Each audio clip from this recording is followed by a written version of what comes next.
Agama Islam kelas 8. Pertama kita panjatkan puji syukur kehadirat Allah Subhanahu wa taala. Mudah-mudahan kita semua selalu dalam lindungan Allah Subhanahu wa taala. Sebelum kita mulai pembelajaran, marilah kita berdoa. Mudah-mudahan apa yang kita niatkan dilancarkan oleh Allah Subhanahu wa taala. Berdoa mulai selesai.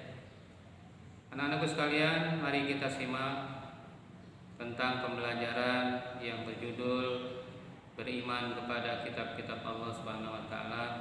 Semuanya menyimak harus dengan baik. Anak-anakku sekalian, sekarang kita lihat di layar yaitu tentang iman kepada kitab-kitab Allah. Kita awali dengan bismillahirrahmanirrahim. Yang pertama, Bapak akan jelaskan tentang tujuan pembelajaran.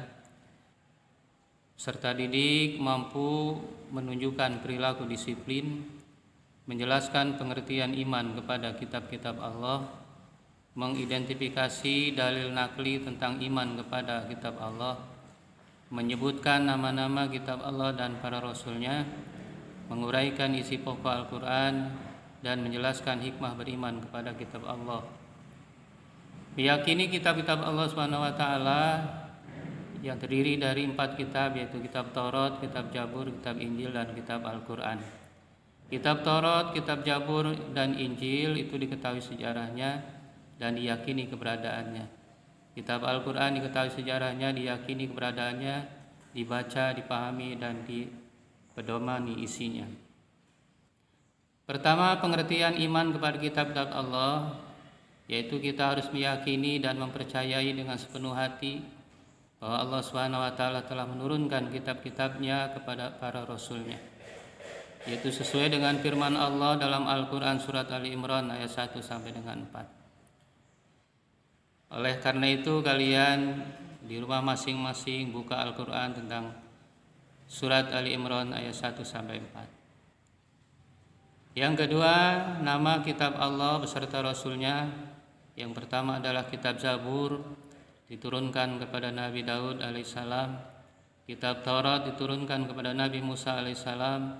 Kitab Injil diturunkan kepada Nabi Isa alaihissalam. Dan Al-Quran diturunkan kepada Nabi Muhammad SAW. Dan juga Allah menurunkan suhuf lembaran yang berisi wahyu kepada Nabi Ibrahim alaihissalam dan Musa alaihissalam.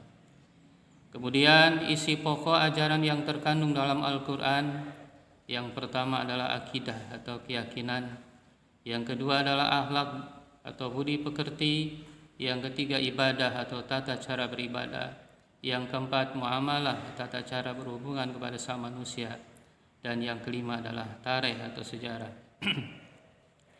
Bagaimana cara mencintai Al-Quran sebagai kitab Allah?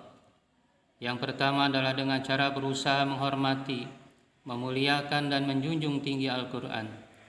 Yang kedua adalah membaca Al-Quran di segala kesempatan, menghafalkan Al-Quran. Yang keempat berusaha memahami isi kandungan Al-Quran. Yang kelima berusaha mengamalkan isi kandungan Al-Quran. Yang terakhir, hikmah beriman kepada kitab Allah Subhanahu wa taala. Yang pertama memberikan petunjuk dan pedoman kepada manusia mana yang benar dan mana yang salah. Yang kedua memberikan informasi sejarah yang menjadi pelajaran hidup bagi umat manusia saat ini. Yang ketiga, manusia dapat mengetahui kasih sayang Allah Subhanahu wa taala kepada para hamba dan makhluknya. Yang keempat, hati manusia menjadi lebih tentram dan menambah ilmu pengetahuan.